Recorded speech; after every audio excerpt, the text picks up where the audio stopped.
Good morning, folks. How are we? Ooh, good to see a few people watching. Hi, Laura.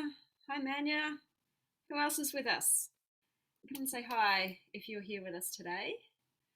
And also saying hi and giving us some love and some likes will actually help. Hi, Julianne.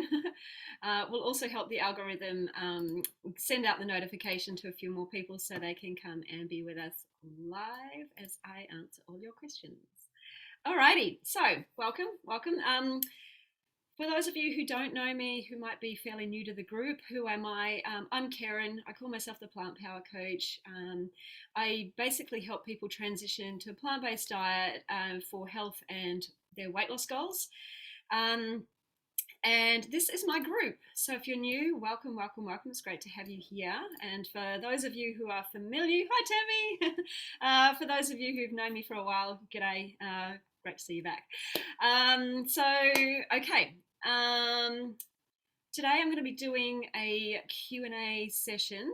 I asked you a few days ago for your questions around plant-based health, about plant-based weight loss, and that's what I'm going to answer for you today. And so I hope that I hit the nail on the head with some of these questions for you. And if you've got any more questions as we go along, please do drop them in the chat. I'm just watching all the comments on my phone here, so I know there's a little bit of a delay, so don't wait till the end to drop a question. In fact, pop it in as soon as you think of it, and that way I can come back to it at the end. So I'm just going to go through and answer all the questions that came up in order. So first question was from Nadia, and this is around Christmas and Easter traditions. Like Nadia says, I'm always torn on special occasions like Easter and Christmas. We used to do chocolate eggs and pastries for Easter, but now Easter doesn't feel the same without it. No, it won't. Part of our Christmas tradition is making biscuits, but I haven't found a whole food plant-based one that really hits the mark. And I struggle with the idea of just having that type of food for one day when I know it's not good for my kids. But the more I seem to restrict it, the more they want it. Okay, so my question, Nadia, if you happen to be watching this, is this a struggle that you are having, or is this a struggle that the kids are having? So there will be two different struggles in there, I'm sure. So I really want to know if it is for you or for the kids. But anyway, so let's get back to that statement that says, you say Easter doesn't really feel the same without the chocolate or the pastries. That kind of feels to me like that's your struggle. And I want to know why that's a struggle. Why is it a struggle that these traditions are now different? Yes, they will be different.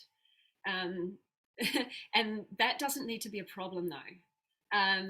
You know, when we do change our diet, things will change around us. Our brain just doesn't like change. Our prehistoric brain wants certainty, it wants comfort, it wants familiarity. So part of these traditions is going to be for you about coming up with some new traditions for your family.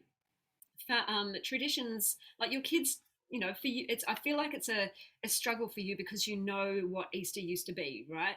Or Christmas, you know what it used to be to you. But you know, for the kids, they're probably going to be more adaptive to some new traditions. And I think about what used to be traditions for me as a child, particularly around Christmas. One of the things that I remember very, very fondly, it was never about the food. For Christmas anyway, it was around one of my favorite memories is making Christmas decorations, getting out the colored cardboard and the snips and the glue and the glitter and the pens and the paint and all sorts of stuff, and making our own Christmas decorations. So that was a tradition that for me created a very, very fond memory. I don't have fond memories of food in my childhood. So, you know, is that something that you could, I guess, adopt as a tradition that is not food related for your kids, so that it doesn't matter what your diet is, you still have a really great tradition around these events that has nothing to do with food. So if you think about it, Christmas and Easter, from an historical perspective, and I'm talking like not just for a couple of generations, I'm talking about centuries, these traditions or these events had nothing to do with food. But we as humans, we've started to make we've started to make every single part of our life revolve around food. Every event, every celebration, every tradition or holiday celebration, it's all got to be around food. And why is that? We've got to think about this. This is why we're in trouble as a human species. Everything we do revolves around food. We eat for everything. We've created such unhealthy food-based traditions, and we've stopped enjoying the tradition for just being the tradition and the getting together as family and doing things together as a family or in our communities. And we've started making it all about food. And we've started eating in ways that is no longer just to relieve hunger. We've started eating to celebrate everything. We can't even socialize with people these days without making it all about food and eating. So, yeah, my challenge is to you. Can you find ways to make these events, these traditions? Hey, Cindy, can you find a way to make these traditions about something other than food? Create some new traditions within your family that help you feel like festive and in the moment and really celebrating the actual tradition. But that is not going to be related to food at all. And that is also going to be healthier for your kids in the long term. Like if they are not holding on to food traditions into their adult years, then they're less likely to have hang-ups about food and struggling to shift their food habits in future, even though they might be quite healthy. But setting kids up with expectations of types of food at particular types of events can lead to overeating long term. But just getting onto the food restriction thing with your kids as well. And yes, restricting food from kids can make them want it more. Restricting food from ourselves can make our brain want it more. So I know you said you struggle with just allowing it for one day, but if you think about their health long term, it's one day out of 365. And it doesn't mean that they, necessarily need to go on a binge for one day. And even if they did go on a binge for one day, look, it's one day out of 365 days of the year. But you could still allow them just to have a little bit of something, just for that one day, if the rest of their diet is really, really healthy. It's not going to have a massive impact to their health long term. It's only if, they continue to eat that sort of food day in, day out for years on end. That's what we don't want to allow it to spiral to as well. So just with your kids and allowing them some of that little bit of food freedom, it'll get them off your back for one, and just sort of stand back and look at their health in terms of the big picture. A couple of cookies here and there are not going to ruin the overall impact of their diet. So long as they're not having a couple of cookies that spirals into a binge, that spirals into years worth of binging. So I'm sure that won't happen if they're still eating healthy and appreciate eating healthy every other day of their life. In fact, sometimes it can be very powerful to allow a child to go into a bit of a sugar high, because I remember as a child, when I was on sugar highs, I would just realize how awful I felt. And even though I had a bit of a spiral back in my adult years into sugar, but I do remember as a child how awful I felt after having too much sugar, and it sort of really put me off wanting to have it. So that could be a benefit to them as well. But at the end of the day, it is your choice about what you feed the kids. I think the struggle you're having is in your head, and it will only be there as long as you choose to see it as a struggle. So if you want to enjoy your traditions, I suggest, can you find ways to enjoy the celebration that actually has nothing to do with food? Find some other healthy non-food activities that really help you celebrate the event itself, and disassociate food from those events altogether. However, if you do want to allow the kids to have a little bit every now and then, as from the overall picture, it's not necessarily going to harm their health. All right. I hope that answered your question. Next, we're on to Tammy. Tammy, I find navigating meals at friends' houses while on and while on. Let me start that again. I think I need some water. Right. I find navigating meals at friends' houses and while on vacation hard with whole food plant based. Depends on the friends, I'm sure. But I think, how do you do whole food plant based on vacation in Paris or London? Okay, so with friends, again, why? What is the particular struggle for you? Want to know kind of what that struggle is. If you're able to answer me there in the chat, that would be great. But like, do you feel awkward telling your friends about what you do and don't eat? Could there be some people pleasing going on there? Like, you don't want to upset them. You don't want to let them know what you're eating. You don't want to say anything. You feel awkward. What's going on there for you? I do find that with some people, they get really awkward about wanting to tell their friends what they do and they don't eat. So this is going to be it is going to be a mindset shift. But I want you to just stand back and imagine if the shoe was on the other foot. So you imagine that, say, I'm going to give you an example. A friend might be celiac and might also have a severe peanut allergy. Imagine, they're coming over for dinner and you have no idea of what they can't eat. You'd want to probably know that ahead of time, right? You'd want to know of any of their like food intolerances and things like that. And there are so many out there these days. Like, it's so normal. But you'd want to know about it because, you would be annoyed if they turned up and they couldn't eat what you had made for them and they hadn't told you, right? That would be a bit annoying. And they might feel a little bit put out as well. They might have just been scared to tell you because, well, I don't want to upset them. I don't want to put them out. And it's like, well, tell me, then I can plan around you. So think about that from your friend's perspective as well. If you want to remain completely compliant when you visit friends, just tell them in advance. It's not putting them out. It's kind of the polite thing to do. If it throws them for six and they simply don't know what to make for you, just get in there and help them.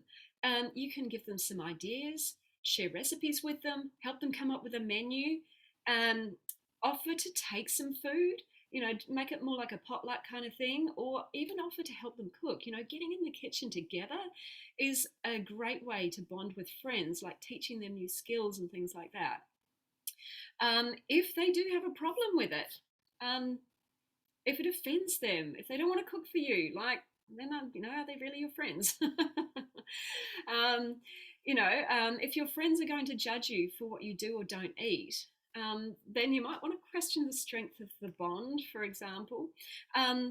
Or, can you look at just simply catching up without food?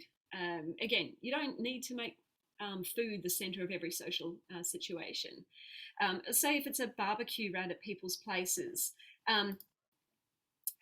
when it's a barbecue, it's generally, you can take your own stuff to chuck on the barbecue. Just take some vegetables, easy, done. You don't have to have meat. But if they're actually cooking for you, it's definitely helpful for them to know in advance. And if they struggle with it, best get in there and help them with it. Help them understand, or offer to take some food. Or if it's going to be too much of a hassle, just eat first and then catch up and socialize afterwards. I have a range of different friends. We don't tend to eat at each other's houses anymore, but if friends come over to my place, it's always whole food plant-based. And I have gone on to, I was just going to say, I have gone round to dinner to other friends' places, and I just saw Philippa join the live. Hi, Philippa, and they have made me some food, which is great. Oh, Tammy, here we go. They're foodies, all about making fabulous meal. Definitely some, yeah. Just like, if they're foodies, they may see this as an amazing challenge and want to impress you. Like, I would be impressed with that. Like, imagine if you told them and they go, "Oh my God, that sounds like an amazing challenge. I'm gonna get onto this." So yeah, just let them know. Don't be afraid of showing who you are and what it is you do and don't eat. If it comes down to it, you can say, "I have some severe allergies to all this other stuff, and you're going to make me sick." I don't know, just play up, the need to be whole food plant based if you want to, in order to have them take it a bit seriously.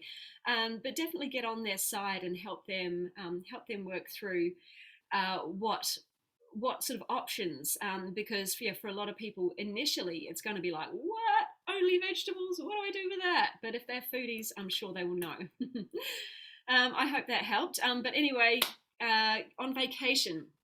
Okay, so on vacation, I personally don't preach perfection. I'm not perfect myself, and I always say to people, you get to decide your own rules.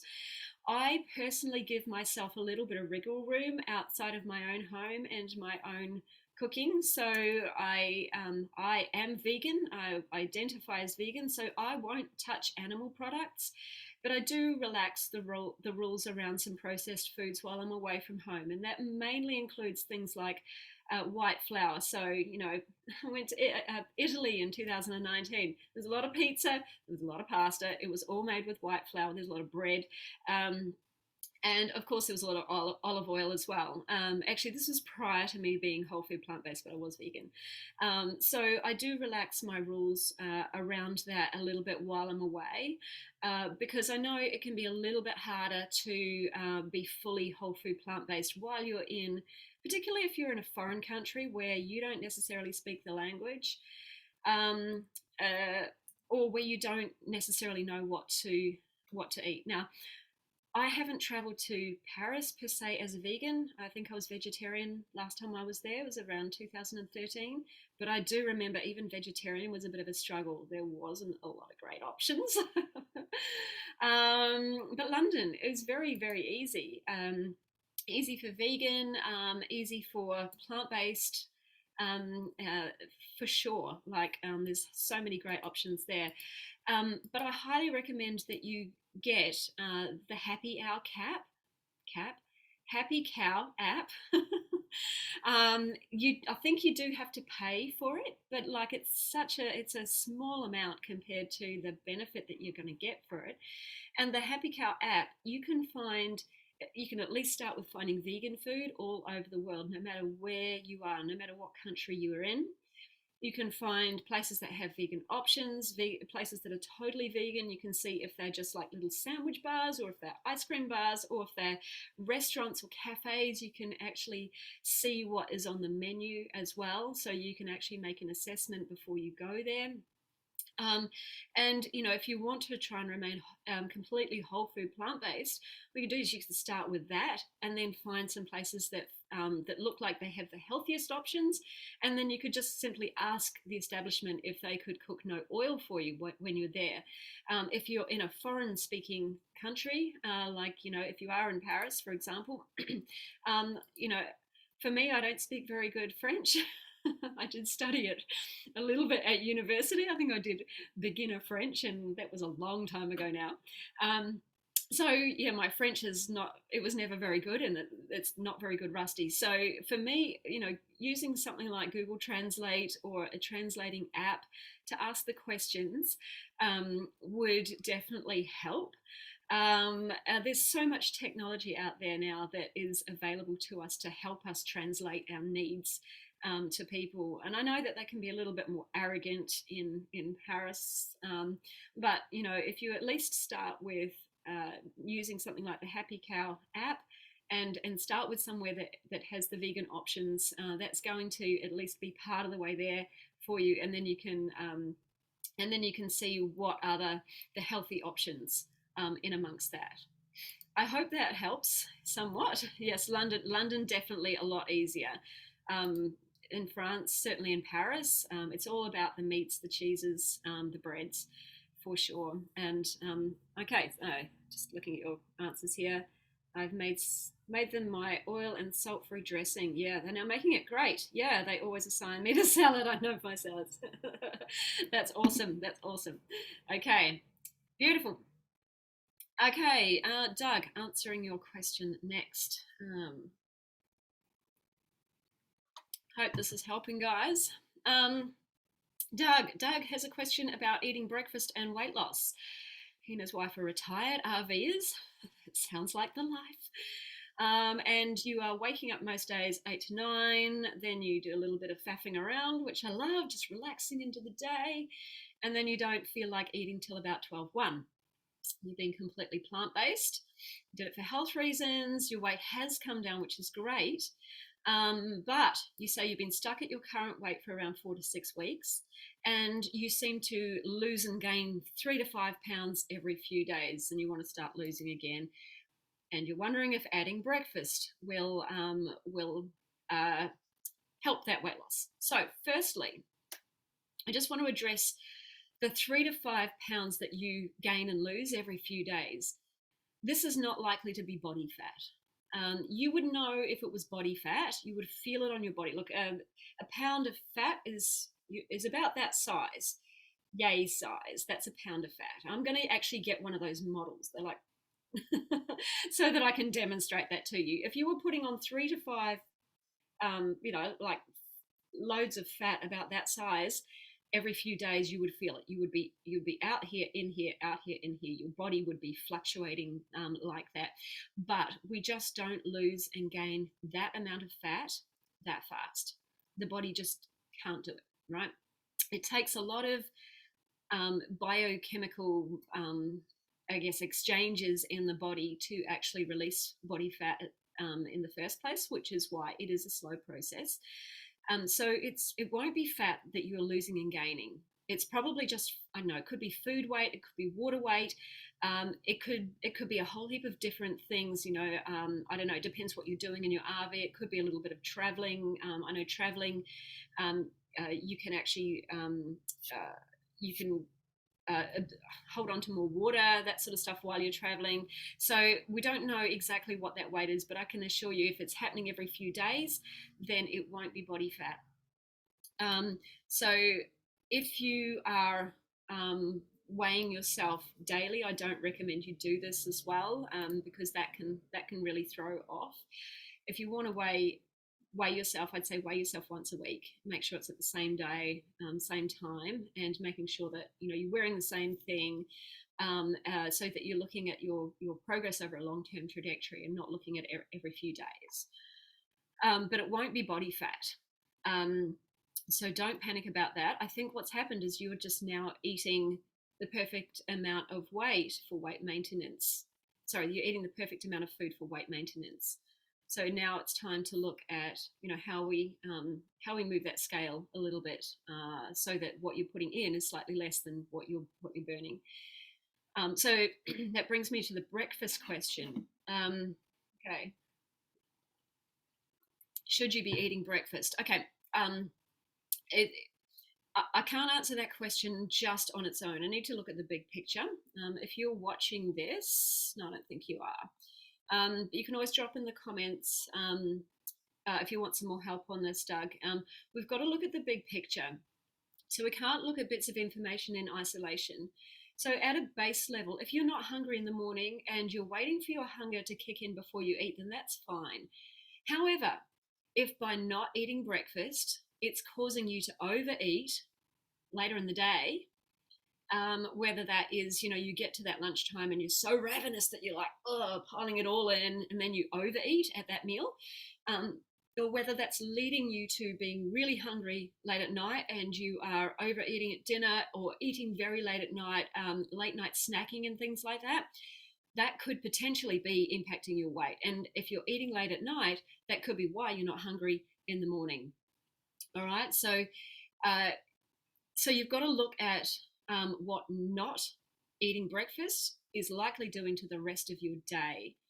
So if there's no overeating going on in the back end of the day, and you're not having breakfast, you're not overeating at any meal during the day, it's likely that you are just eating for weight maintenance. So we want to take that as a win, right, rather than making it a problem, because it means now you've had some progress on your weight loss goals, and now you know what maintenance looks like at this weight. So you've been steady, even though there's been that 3 to 5 pound fluctuation. That's all good. That's normal. But 4 to 6 weeks of steady There's no more gains happening. You've been able to maintain your weight. So we want to count that as a good thing. But as you lose, if you want to keep losing, it's important to continually check in with your body, check in with your satiation signals. So if you're eating the same volume of food, the same amount of food that you always have been, it's probably time to start reviewing that. Really checking in with your body as you're eating, slowing down your eating, really slowing it down and checking in with yourself as you're eating. Just continually say, have I had enough? Have I had enough? Have I had enough? You might want to start by eating half your plate and then stopping for a few minutes and asking yourself, have I had enough? And then if you're still hungry, eat half of what's left. And then check in with yourself again, have I had enough? And you keep doing this with the portion remaining, you eat half again. That's just a really great way to check in with your body and check in where enough is. Because what we do is we get used to serving up a particular amount of food on our plate. And particularly if we have this desire to clean our plate, then we just keep eating it without really checking in with the body to see what the body wants. So for you, I would say, is breakfast a problem? I don't know. I don't necessarily know, but is it leading to overeating later in the day? If it's leading to overeating in the day, well, then maybe try breakfast and see if it stops the overeating later in the day. Because the calories that you eat later in the day are more likely to be stored. They're not likely to be burned during the day. The calories that you eat closer to breakfast / lunchtime / afternoon, they're more likely to be used as energy for your brain, for your body throughout the day. The calories you eat later at night are more likely stored as body fat because the body just doesn't want it wants to close down and go to sleep. So yes, breakfast may be impacting that if you're eating later in the day, but also if you're not overeating at any point in the day, it may be just that you are eating perfectly amount for your body weight, and it's time to start checking in with, okay, where can I just sit just before I get to full, just before I get to that full feeling in my stomach. I just want to sit at satiation and that, like, start eating for the next weight down. That's all you want to start thinking about. Okay, I hope that made sense. Come on, who wants to say hi? Hello. Noisy creature. Okay, next question is Smita. With so many guidelines around even being plant-based and with fruits, starches, veggies all allowed, are there any ones that are better or worse for weight loss? Simple answer, no. My answer to that is eat them all. Eat diversity, eat variety.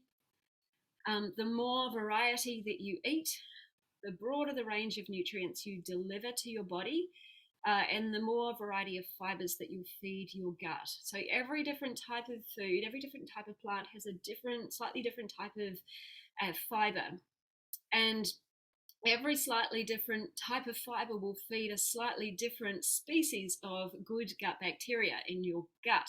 And that's what you want. You want a thriving environment of a broad range of species of good gut bacteria in your body. Okay, so please don't get hung up on rules. Don't get hung up on rules. The healthier your gut, the healthier your body. Just know that, green light foods, i.e. whole plant foods, lots of them, variety, lots of color as well, equals health, and health equals, a healthy body at the end of the day. And just know that anything on the red light food list is damaging to the body and will contribute to unhealthy weight.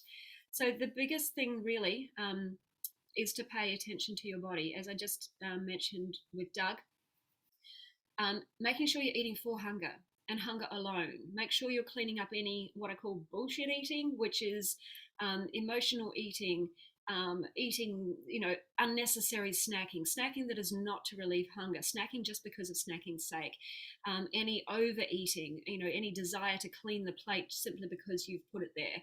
The starving kids in Africa will not benefit if you leave a little bit of food. They won't benefit if you clean your plate. So it's all the overeating that we want to really pay attention to. And yes, you can still overeat on a plant-based diet.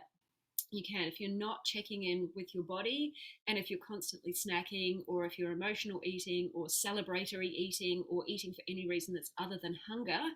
Yes, you can still overeat and impact your weight. So make sure that that you're really paying attention to that while you eat your whole food plant-based meals. Hope that helped. Raina. Okay.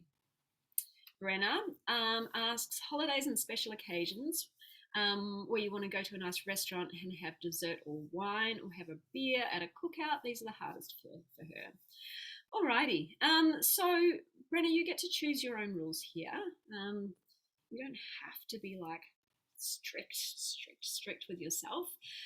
Nothing says that you can't have a drink. That would be your own personal rule if you chose to do that. I know that,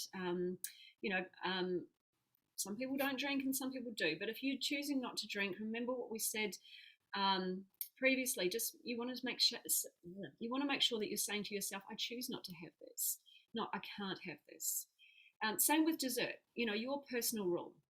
There are places where a lot of places now have vegan options for dessert. But is that dessert to feed hunger, or is it like physical hunger in your body, or is that to feed brain hunger? Right. Just remember that anytime we're feeding brain hunger is when we're overeating, and anytime we're feeding physical hunger is food that our body actually needs. But in terms of the what, you get to decide. If you decide you want to give yourself a little bit of flexibility when you go out and occasionally have a dessert and it's not impacting your health, then that's up to you too. But remember, whatever you decide, you tell yourself, I choose not to have this. I'm either choosing to have this or I'm choosing not to have this. Not, I can't have this. Remember that mindset. One feels empowered and one feels victimized. So I've got a little whinger down here. So yes, it will be hard to start with. And can you allow it to be hard? Can you allow the change to be hard for a little while and still follow through with your intentions anyway? Like I said to Nadia too, create new ways to celebrate, special occasions that don't involve food, or create new ways to celebrate with friends, to hang out with friends that don't involve food. Remember that your prehistoric brain always wants that familiarity and wants that comfort. It wants it wants what it always knows. We always used to go out and have this for my birthday, and it just feels so different. That brain is always seeking familiarity and comfort in the now. But you can shift that by remaining conscious and focused on who you want to be and your goals and how you want to show up for yourself. And you can start creating some new traditions that are more healthy. And your comfort-seeking brain will soon get used to those new traditions, and it will start to crave those instead. Okay, back to Nadia. Nadia said swapping out things like faves like mayonnaise. Look, you just need to Google. Google is your friend. Google oil-free vegan mayonnaise, and there'll be a ton of recipes that come up. I can assure you. I Googled oil-free vegan dressings the other day, and I was blown away with the amount of recipes that came up. It was so good. So there's plenty of recipes out there. In my recipe ebook, I have my cashew mayonnaise. Plus, I'm pretty sure I have. I'm pretty sure there's another few recipes even in this group. So all you need to do. Go to the search function, type in mayonnaise or mayo, even MAYO, and that will bring up whatever recipes have been posted into the group, either by me or by other people. So, so things like that are going to be. You need to sort of do a little bit of research first in terms of finding some favorites to switch out to. but they're there. They are there. All right. Um, Balaji, I hope I'm saying your name right. Your question around vitamin B12. How can I get from a plant-based diet without supplement? Well, you can't really. This is the one mineral that we do need to supplement. We just don't get it naturally occurring in our diet anymore. This is really due to modern farming and hygiene practices. There are some foods that are fortified with B12, but don't rely on those at all. Don't rely on those only. You won't be able to get enough every single day to meet your needs. So just find a good supplement and take that daily. That is the one supplement that the whole food plant-based community recommends you do anyway. Any other supplement, they say, make sure you're doing with it in conjunction with a blood test and your doctor's advice. But B12 is different. Just find yourself a good vitamin B, good quality vitamin B12 supplement. Make sure it is vegan and take that. Sorry, I can't do it without supplement. Okay, Smita, back to Smita. Smita has a question around, I would also love to understand how it is that starches, i.e. McDougall, are not raising A1C and making us gain weight. Like the high carb, low fat thing is still tough to wrap my brain around because it feels so counterintuitive to everything we've been told. Yeah, it's counterintuitive if you because that's what the current diet industry bullshit narrative is all around. It's all around demonizing carbs. Now, white flour, sugar, like highly processed sugars, highly processed carbohydrates, absolutely. The whole food plant-based community are not advocating for those either. It's all about whole carbohydrates, whole starches, or carbohydrates. Whole carbohydrates come in all fruits and vegetables. So carbohydrate. If you think about what carbohydrate is, plants make carbohydrate. That's where plants make protein too. People don't know that, but plants make carbohydrate. It's their own energy to help them grow. Carb is carbon dioxide. They absorb the carbon dioxide from our air. Hydrate, water. They take the water from the atmosphere, from the soils. They mix that carbon dioxide and the water with the sun's rays, sunshine. They absorb that onto their green leaves. That's the photosynthesis. And from there, they make their own energy. Carbohydrate is energy. It is the premium fuel for our human body. Our human body cannot live without carbohydrate. Sorry for the meowing. So if you want to think about, so carbohydrate is fuel for the human body, but the whole food carbohydrate is the premium fuel for our body. Think of your body like a Ferrari. I often use this metaphor. If you owned a Ferrari, you'd want to put top quality fuel into that car, right? You wouldn't want to fill it up with low grade, greasy, poor quality fuel that's going to damage the pipes and probably leave a lot of greasy residue. You want a clean burning fuel that's going to really power your vehicle to be able to perform optimally. Think of your body as that Ferrari. And starches or whole food carbohydrates are that premium quality fuel. When we have more high quality fuel in our body, we perform better. We have energy. We're more active. We think clearer. The whole body works better, right? If you want to think about fat and saturated fat and trans fat and all that really low grade fat, that is the poor quality fuel that damages the pipes and leaves greasy residue in our body. That's what keto does. Right? So we want to put high quality food into our body, high quality starches, because that's what our body runs on. Your human brain as well only runs on glucose, right? We actually need high quality carbohydrates in our body. So now onto the diabetes question. There is that misconception that it is carbohydrate that is causing that is the cause of excess glucose in the blood. Right? This is incorrect. It's not because you ate carbs that you have excess glucose in your blood. Right? If that was the case, every single human being on the planet for the history of, time would have ended up with diabetes. Now, human beings have thrived for millennia on a high starch diet, eating grains, rice. Think of, how many very slim Asians have thrived on a diet of rice and veggies, and had very, very low rates of diabetes until the Western diet arrived over there. Right? Think about countries around the world that have thrived on things like potatoes or whole grains, wheat.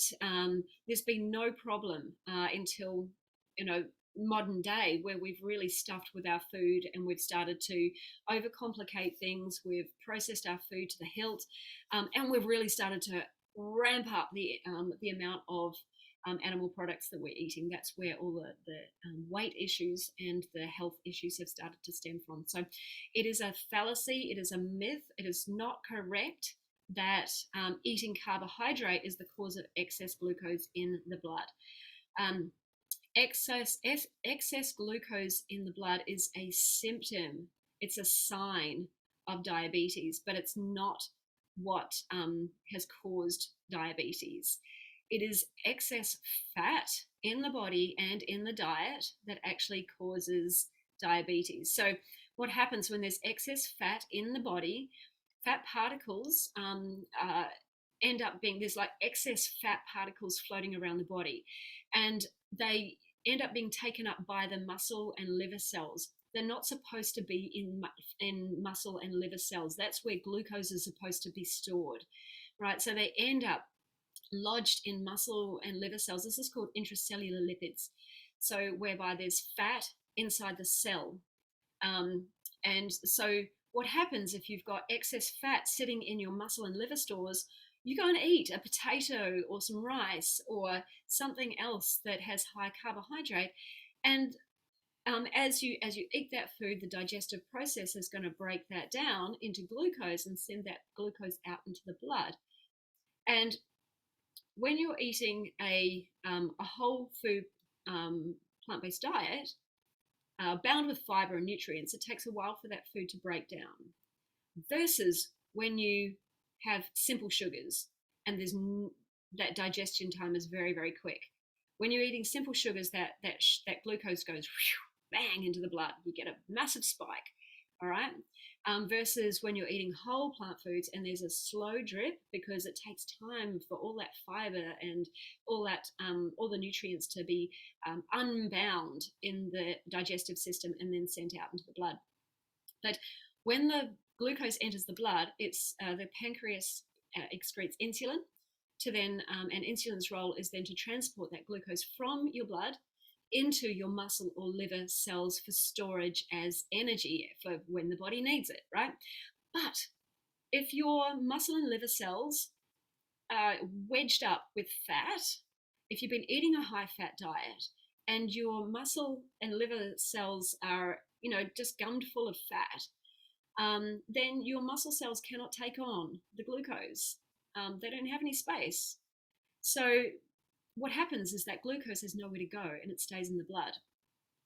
And then the pancreas recognizes that the glucose is still in the blood, and it tries to secrete more insulin to push that glucose into the cells. So what happens is you end up with high blood glucose levels and high insulin levels. And what you're doing is blaming the glucose, you're blaming the potato or the banana or the rice, when actually it was the fat, right? Glucose and insulin weren't the problem. Fat was. So what happens when you eat a keto diet, high fat, low carb, you're not actually solving the problem of having too much fat in your cells. In fact, you're adding to it and making it worse.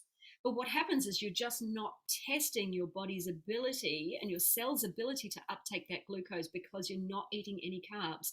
So you're not actually seeing the damage that you're doing to your body. But every time you do eat something that might be a banana or a potato or something, your body's your glucose levels are going to go through the roof and going to stay there. because you've been eating this high fat diet and you're not giving your body a chance to release the fat from your muscle and liver cells where they shouldn't be. So how do you reverse that? You've got to do a low fat plant-based diet, whole food plant-based diet.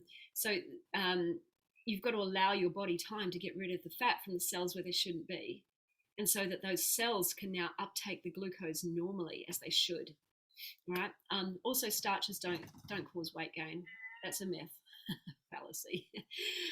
It's what people have been putting on their starches or how they've been cooking their starches. Or the type, not really starches, the types of carbs that people have been eating. They've been eating low quality, refined, dunked in oil carbohydrates, and yet they might call a donut oil, and yet it's probably it is way more fat. It's fried, for goodness sake. It's white flour and sugar that's fried. Way more fat in that food than there is carbohydrate. Yet a lot of people tend to think of things like cakes and biscuits and donuts and things like that as carbs. They're more fat than anything else. So it's very easy to overeat when you're eating very refined carbohydrates, and it's very easy to overeat when you're eating high fat, and all of that gets then stored as body fat. So eating low fat, whole food, plant-based, you can fill your stomach while also being very low fat, allowing your body to release the fat from cells that are not supposed to house fat. And then allowing those cells to really uptake the glucose as they should be able to. I hope that answered your question, dear. All right. Next question was from Laura. I'm not able to move the scale. I always lose weight quickly when doing keto and was never hungry. Plant-based, I feel hungry and can't lose weight. How do I get the scale moving? Okay. Well, yes. You lose weight very quickly on a keto diet. And that tricks a lot of people into thinking that is the ideal diet for weight loss. But here's the thing. When you do keto, you're actually losing very little body fat. Studies have actually shown that eating exactly the same amount of, not eating the same amount of calories, eating till satiation, allowing the individuals to eat, this is like studies done on people in a controlled environment where they didn't have the option to bullshit eat or to cheat. They were studied using two groups, one keto, one whole food plant-based, and then they switched. All right, so and these studies, these participants were told to eat till satiation. And what happened is the people on the whole food plant-based diet ate less calories and lost more body fat. They didn't lose so much weight on the scale, but they lost more body fat. So what happens when you're eating keto? You're not feeling hungry because you're eating a shit ton of calories. Fat is incredibly high in calories. Right? You're eating a ton of calories. But because you're pouring all this fat into your body, that is easily stored on your body as body fat, you're not necessarily losing fat. You might think you're in ketosis. You can't burn it off as fast as you're putting it into your body. But the weight on the scale that moves, it's not body fat. It is more likely stored glucose, because you're not replenishing your glucose stores in your body. You're not replenishing the energy in your muscles. So as your body burns through that, every gram of glucose that your body releases as it burns for energy, every gram of glucose holds onto 3 grams of water. So most of what you're losing on that keto diet is actually water followed by glucose stores. Healthy energy stores for your body and your brain. All right. So your body actually does need glucose. Your brain only runs on glucose. So if you're not replenishing your stores, even if you're working out a lot as well, then your body needs a lot of glucose for that workout. So what happens is your brain recognizes, holy shit, I'm not getting my energy. I'm not getting my fuel. I need to convert some of this body mass into glucose so that I can still operate and keep this body alive. So what happens? The body can't take the protein from what you're eating and turn that protein into glucose. But what it does is it takes your muscle stores, takes your lean muscle tissue and breaks it down and turns that into glucose. So you're losing muscle weight as well. You're losing healthy tissue. you're, and muscle in terms of so you're losing muscle weight as well. And that's not good, because as you lose muscle weight, your metabolism slows down. So you're kind of going against what you actually really want. You want good muscle stores. The more muscle you have, the more glucose your body can uptake, and the more water your body holds onto. And that's healthy weight. But on keto, you're depleting yourself of the glucose energy stores, you're depleting your body of water, and you're depleting your body of healthy muscle mass, right? And the reason you don't go hungry on keto, you're eating a lot of calories, still eating a lot of calories, but you're also in ketosis, and ketosis is an emergency state within the body. This is a state that our body developed in prehistoric times, when food was scarce, when we were in famine, but also in times where,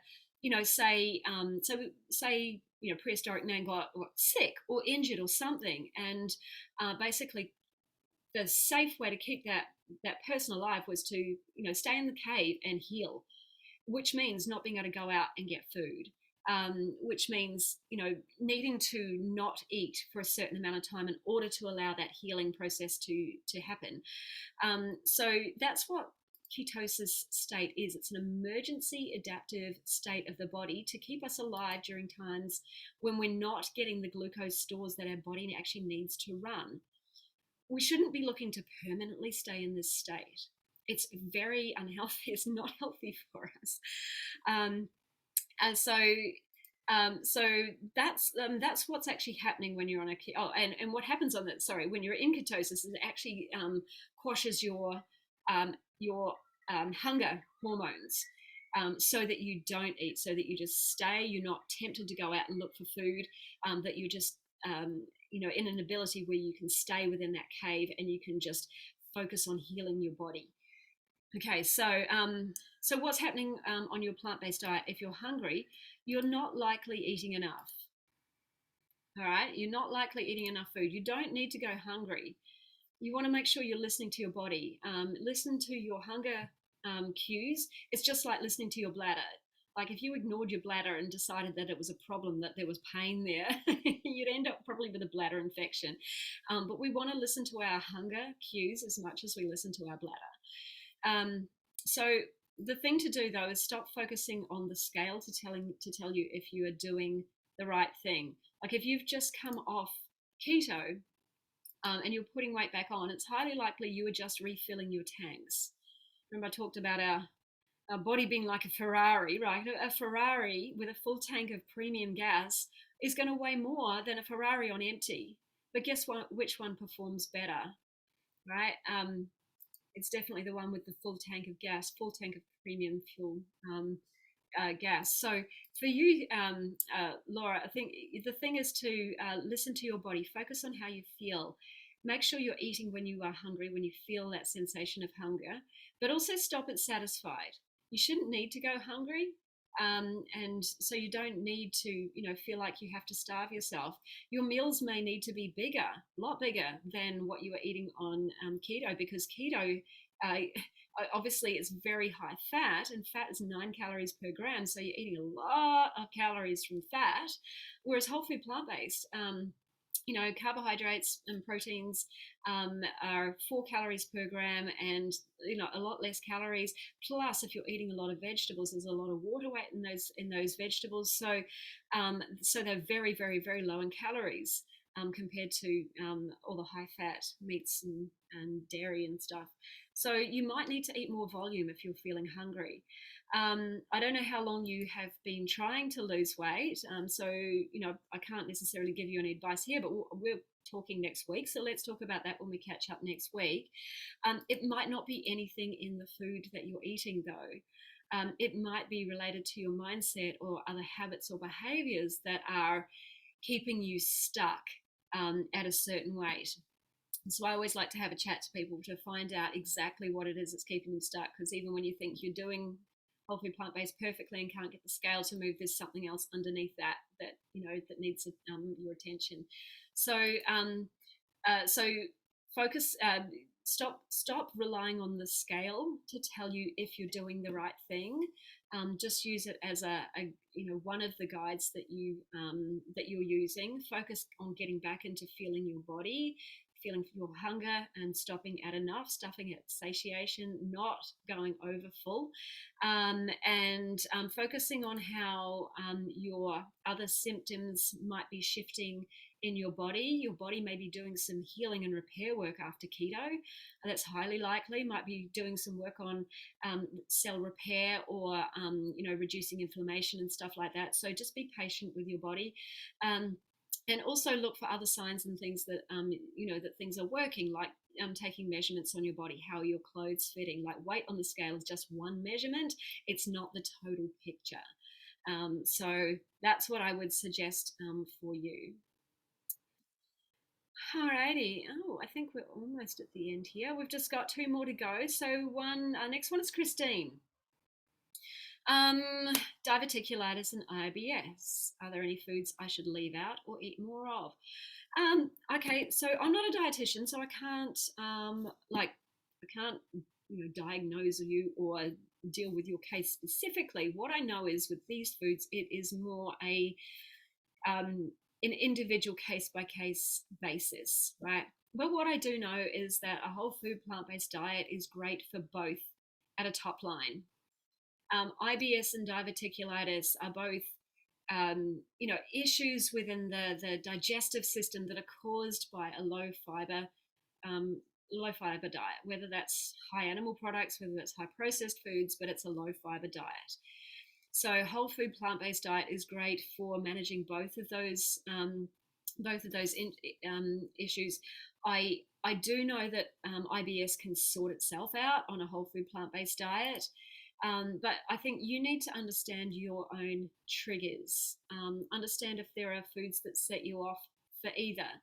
I know that in the early stages of diverticulitis, i.e., when you're having all the symptoms, like when you're having that pain and the first lot of issues, you need to work specifically with what you can and can't eat at the time, knowing what foods trigger you, what set you off, but knowing which ones are okay. Is sticking with the lower fiber, things like potatoes and things in the early days can be helpful. I know that for one of my clients that I had previously, potatoes were kind of like a staple for her, and things like broccoli and any greens really set her off in the early days, but I think everybody's different. As far as I know, long term, there are no foods that you shouldn't eat. I think once you've got the diverticulitis under control and like the not, I can't remember what they're called, the little nodules thingies, they won't go away. They're always going to be there, but you can still live symptom free. But for long-term management and avoidance of symptoms, a whole food plant-based diet is ideal. I know that people have talked about not having nuts or seeds or anything like, berries with little seeds and stuff like that, but I know that that's false information. Many people have been able to eat those foods without them getting stuck in the diverticulitis. So it's I think from what I know, it's false that you can't have anything. What you shouldn't be eating is anything that is low in fiber for long-term health and maintenance. You might want to check in with a whole food plant-based dietitian or someone like that. specifically if you want help with a specific healing plan for your case. That's what I would suggest anyway. But yeah, I know that a whole food plant-based diet is great for both.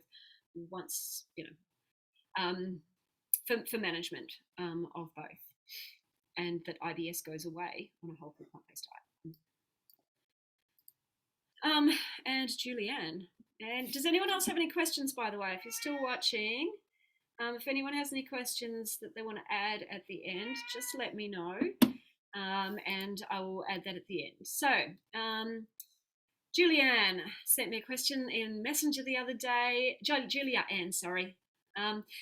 She asked, will changing to a vegan diet cause me to lose weight that I don't want to lose? No. Again, like I have said, you just need to be in touch with your own body's hunger cues. You just need to get enough food to eat. If you're switching to whole food plant-based from some other way of eating, you may need to eat more volume. But you just want to stay connected to your body, get out of your head, stop worrying about calories and counting and proteins and macros and all that sort of stuff, and feel into what your body is telling you. That is how we maintain our weight. This is how we become connected to our body and start understanding what it needs. Now, if you start losing weight, if you notice you are losing weight, you just need to eat more. Is in some way you're just not listening to your hunger cues enough. You're ignoring your hunger cues and probably pushing past it. You just need to eat a bit more. If you start gaining weight, then you just need to eat a little bit less. Again, you're probably just going past that satiation point, and you just need to get back to that satiation point. But again, just feeling into your body. We don't need to overthink it. All right. If you get hungry between meals, if you haven't quite had enough at your meal, if you get hungry in between, have a piece of fruit. It's okay. You just eat again. we don't need to over dramatize it. So like I said before, we go to the loo when our bladder tells us to, right? So we need to listen to our hunger and our stomach when it's telling us it's time to eat.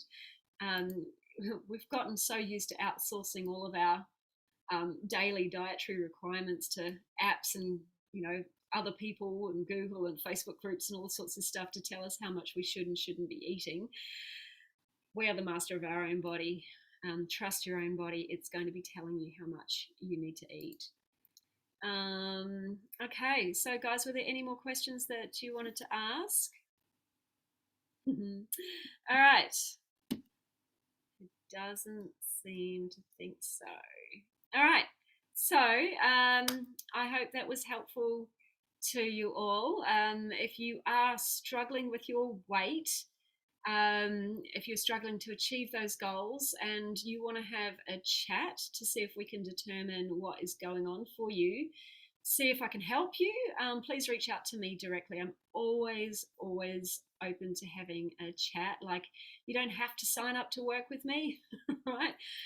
But in our chat, you will at least have a clear idea of what it is that you probably need to work on, what it is that's probably holding you back. So it's going to be beneficial to you anyway. There's no pressure to sign up to anything that you're not ready for or you can't afford. There's nothing like that. So, but I am here to help you achieve your goals and help keep you moving forward. So, don't be shy and just reach out to me if you do feel like you're struggling in some way and want a little bit of help. So hope that was beneficial to you guys. And I will be back hopefully next week doing getting back in the kitchen. I'm gonna make my cheese sauce, and I haven't decided whether I'm going to make. I think I might make nachos with the new sort of burrito mix or nacho mix that I got from Plant You. Absolutely delicious and so quick and easy. So I thought I might do that one for you next week. Hopefully you will enjoy that, and I look forward to seeing you all next week. Okay, guys, catch you later.